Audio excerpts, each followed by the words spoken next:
সেই কমেন্টসটা হলো কোন এক শুভাকাঙ্ক্ষী লিখছেন, আপু আসসালামু আলাইকুম, আমার লিঙ্গটা একটু দুর্বল, শক্ত হয় না, কিন্তু আমার প্রবল ইচ্ছা করে। আমার বয়স 50, কি করলে শক্ত করতে পারবো জানাবেন কি আপু? দেশের এবং প্রবাসের ভাই বোনদের প্রতি সালাম। আসসালামু আলাইকুম, আমি প্রভাষক ডাক্তার রিক্তা পারভিন, হোমিওপ্যাথি এবং আয়ুর্বেদিক চিকিৎসক।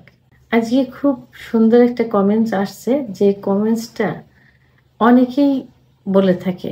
মানে এখন প্রায় যৌন অক্ষমতার পুরুষ রোগী শুধু একটা কথাই বলে, আমার লিঙ্গ শক্ত হয় না, কি করে শক্ত করব। এটা 21-22 বছরের ছেলেও বলে, মধ্যবয়সীও বলে, আবার বয়স্করাও বলে। ধন্যবাদ ভাইয়া সুন্দর একটা কমেন্টস করার জন্য। একই কমেন্টস অনেকেই করে থাকে। আমি মানে বুঝতে পারি না যে পুরুষ ভাইয়েরা, ছোট, মধ্যবয়সী এবং বয়স্ক ভাইয়েরা লিঙ্গের উপরে এতটা জোর দিচ্ছে এখন, যে তাদের ধারণা যে লিঙ্গ যদি বড় হয়, শক্ত হয়, মোটা হয়, তাদের পার্টনার, তাদের স্ত্রীরা খুব খুশি হবে এবং নিজেকে অনেক মানে গর্ব মনে করে যে এটা বড় হওয়া, লম্বা হওয়া, মোটা হওয়া অনেক গর্বের। সেক্সুয়াল দিক থেকে এটাই মনে করে। কিন্তু আসলে না, লিঙ্গ আসলে এমনি এমনি তো আর নরম হয়ে যায় না, আর আর এমনি এমনি কিন্তু শক্ত হয় না। এর পিছনে তো কারণ আছে।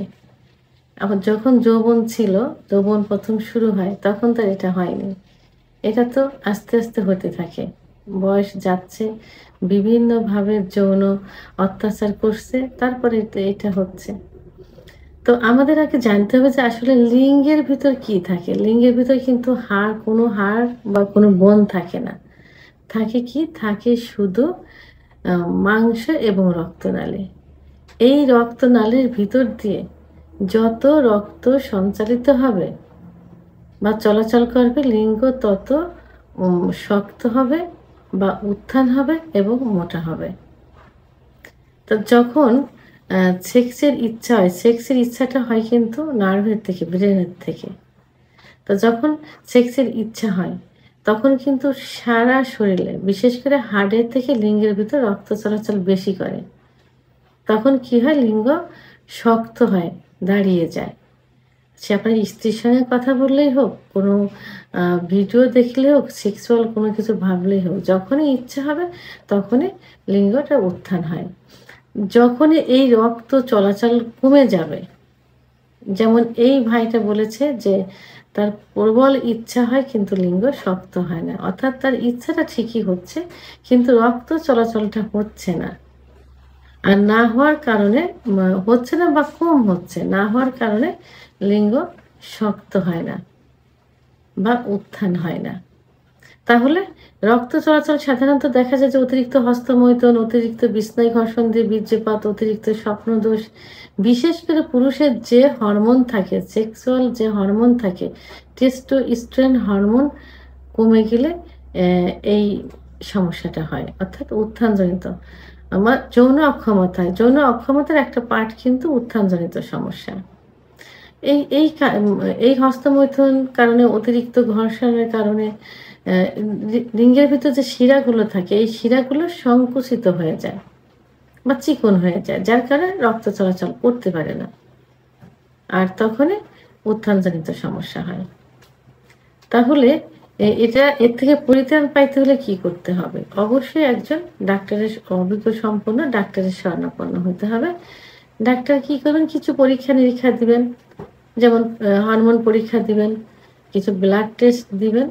দেওয়ার পরে এটা বোঝা যাবে যে কেন হচ্ছে না। নর্মালি কেন হচ্ছে না এটা আমরা বুঝতে পারছি যে লিঙ্গের শিরাগুলো সংকুচিত হয়ে গেছে এবং হরমোন কমে গেছে। তো এই কারণে এই সমস্যাটা হচ্ছে। আর ডাক্তারের কাছে গেলে পরীক্ষা করলে আবার কনফার্ম হওয়া যাবে এবং সেইভাবে চিকিৎসা দিলে এটা আবার আগের মতো হয়ে যাবে। কিছু খাবারের ওষুধ, বিশেষ করে হোমিওপ্যাথি চিকিৎসার মাধ্যমে এইটা চিকিৎসা কিন্তু সবথেকে পারফেক্ট চিকিৎসা হয়। ওষুধের মাধ্যমে কি করতে হবে?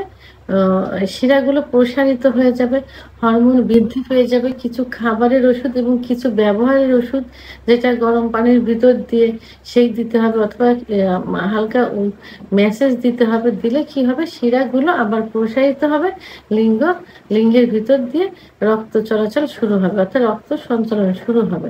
তখনই এই উত্থানজনিত সমস্যার সমাধান হয়ে যাবে। এইজন্য কখনোই ওইভাবে বলা যাবে না, এটাকে খুব মানে নরমাল ভাবা যাবে না যে শক্ত হয় না, কি করে শক্ত করব। এটা কোনো মেডিকেল ভাষা হলো না। মানে কেন এই সমস্যা হচ্ছে, কিভাবে সমাধান করা যায়। তো ভিডিওটি সম্পর্কে যদি কোনো মতামত থেকে থাকে অবশ্যই কমেন্টসের মাধ্যমে জানাবেন। আর ভিডিওটি ভালো লাগলে লাইক, কমেন্ট, সাবস্ক্রাইব করে আমার সঙ্গে থাকুন। আল্লাহ হাফেজ।